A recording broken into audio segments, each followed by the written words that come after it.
Just being real, I am tired. It has been an exhausting few days, dealing with a lot of stuff with the wedding coming up, a lot of weird pivots we've had to make, some unexpected shifts. So I feel like it's been almost a week since I've been able to film. I feel out of rhythm, but we're here. I'm gonna grind this out for you guys. I want to get you guys some content. I want to put some more fragrances on your radar. This video is going to focus on fragrances that don't get a ton of talk here on YouTube and ones that I have not talked about in a long time, primarily because I forgot about them. I forgot I had them. That is kind of the nature of having a larger collection and continually acquiring new stuff. Stuff gets pushed to the wayside, gets pushed to the back of the shelf. And since I've moved, I've actually had a wonderful opportunity to rediscover some fragrances that were coming up as I'm reorganizing. I'm like, oh, I literally forgot I had this. Giving it a spray, giving it a sniff, and realizing, man, yes, I remember I love this stuff, but I simply lost my way. So I have 6 fragrances here. This is kind of random. I could have chosen more, I could have chosen less, but we ended up with 6. I'm going to share them with you. These are wonderful scents that I want to get on your radar. So let's dive right into it. First up is going to come from the house of Vetiver. If I'm not mistaken, this fragrance is discontinued, unfortunately. It is still out there, but sampling it might be a bit of a challenge. I will see if I can find some links to put in the description below. But this is called L'Eau de l'Eau. The name does not really reflect the scent, at least for me. You would expect that a name like this, which is like water of water, which I'm sure maybe has another more idiomatic translation, would be something very fresh and citrusy and bright and summery. No, not really at all. This is more of an autumn or springtime fragrance. It's very spicy. Spicy in a bit of a warm way, but also fresh. There is an aromatic nature to it. It is a little bit sweet, but it is quite spicy. I think there's some cloves in here. You definitely get citruses like lemon and grapefruit, but dry cloves, dry, warm, spicy, cinnamon, lots of ginger in here. This is a very heart-heavy scent. The warm spices really take over, and the citruses and some sweeter notes like tonka bean kind of linger on the edges. Wonderful scent, very handsome stuff, perhaps a little bit mature, because you do have to like cloves. Cloves are not for everyone. But I think it is a beautiful fragrance. Something that can be worn almost as a daily wear if you do have a more refined and elegant vibe, maybe something to wear to work, or any time you want to have that classiness about you. The Vetiver L'Eau de l'Eau, wonderful scent. Coming from the house of Cartier, this is from a special collection I think they created in order to commemorate one of the anniversaries of the house of Cartier. They created 13 fragrances, and this one is called Mysterieuse. A relatively simple fragrance here, not a ton going on, but oh my gosh, so elegant and quite different for being so simple.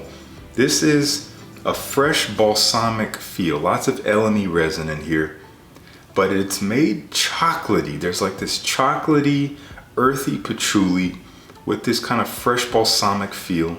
A little bit of a dark, dry woodiness, maybe like oud or something, maybe not, I'm not sure, but it's kind of oudy, but mostly chocolate, fresh, dry, balsamic, and definitely a little bit mysterious, the mysterious hour. There's a wispiness to the scent. There's something kind of enigmatic about it when you wear this, especially at night, dressed up, maybe in darker colors. It's something that makes people want to draw closer to you. It may not have people asking what you're wearing, but it will have an impression. But it's easygoing, easy to wear, very unisex, very classy, but a little different.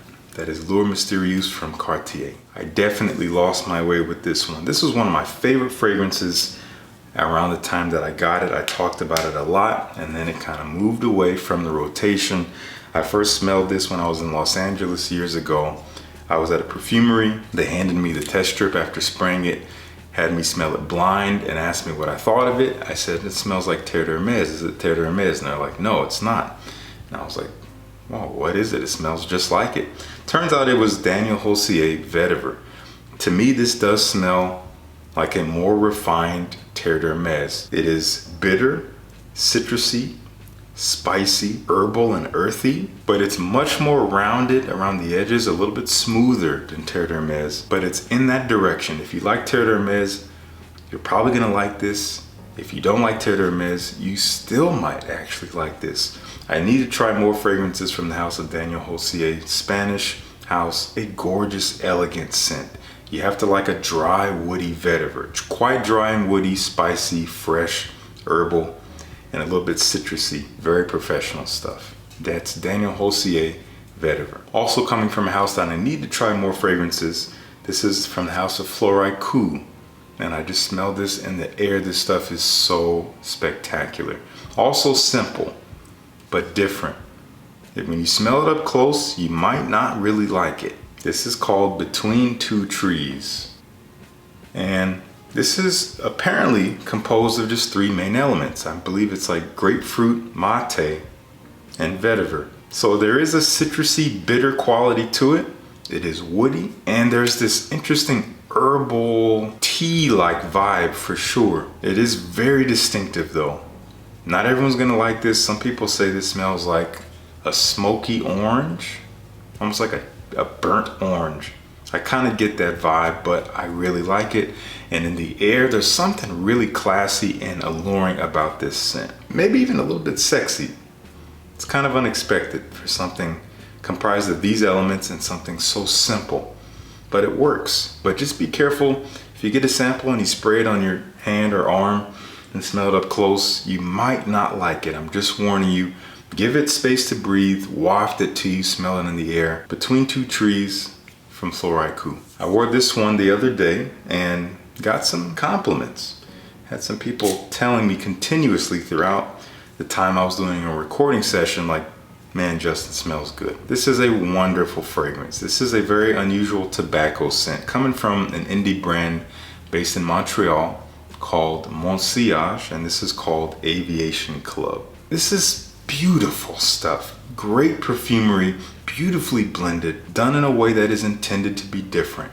This is indeed tobacco, but it's a light tobacco. It's made green and watery and even a little bit metallic, which makes it fresh. But there's a little bit of a warmth from coffee, maybe a little bit of a liquor, like a booziness, like cognac or something. Not really all that sweet though. Mostly earthy, green, watery tobacco that's fresh and a little bit of a warmth supporting it. Very simple, not super strong. It is gonna leave a nice little bubble. It will move around the room a bit and it will last, but it's not gonna project like crazy. And I wouldn't want it to. I think its subtlety really plays in its favor and makes it so easy to wear and elegant, but in an easygoing way. Mysterieuse Aviation Club, they have a number of other really wonderful fragrances that I've tried. I just have samples. Some I do plan on getting because they are beautiful and a little bit different. Aviation Club. And finally is a fragrance that I'm sure maybe some of you have tried. This is coming from 8 and Bob. This might be one of their more popular releases. I sampled this years back. I loved it. I always wanted a small bottle. I got a small bottle courtesy of my friends at Scent City. I'm gonna have a link to them down below where you can get this little 30 milliliter bottle, which I don't think is that easy to get in a lot of places. But this is 8 and Bob, Egypt, and this is a different take on the fougere. This is very classy, almost barbershop-like, kind of has that herbal, creamy sweetness to it, that mossiness to it that is known from the genre, but it is warm and sweet and spicy and kind of dry and arid, maybe reminiscent of like a desert-like climate, but still super classy. Again, sweeter and warmer than your average fougere and definitely spicier. Stunning fragrance, so classy. A fougere that I think can easily be dressed up at night in darker colors to a more formal situation, more so than just wearing it to be fresh and clean during the day in an elegant way. This is actually a great nighttime scent. I can easily recommend this as one to own from the house or try from the house. If you're gonna sample this house, I would love recommending starting with Egypt. Not something I would wear all year round, but in the right situations, when you don't spray too much or it's not too hot, maybe you could, because it does have this classy, classic feel, but with a little bit of a twist. I can't believe I forgot about this one. Do check it out. I'm gonna have links to everything down below. Well, that's gonna do it for me. I really hope you enjoyed this video. If you've tried these fragrances, let me know what you think down in the comments below. Again, links are gonna be in the description if you do want to get your hands and nose on some of these fragrances. But nonetheless, thank you so much for tuning in. Peace. I'll see you in the next one.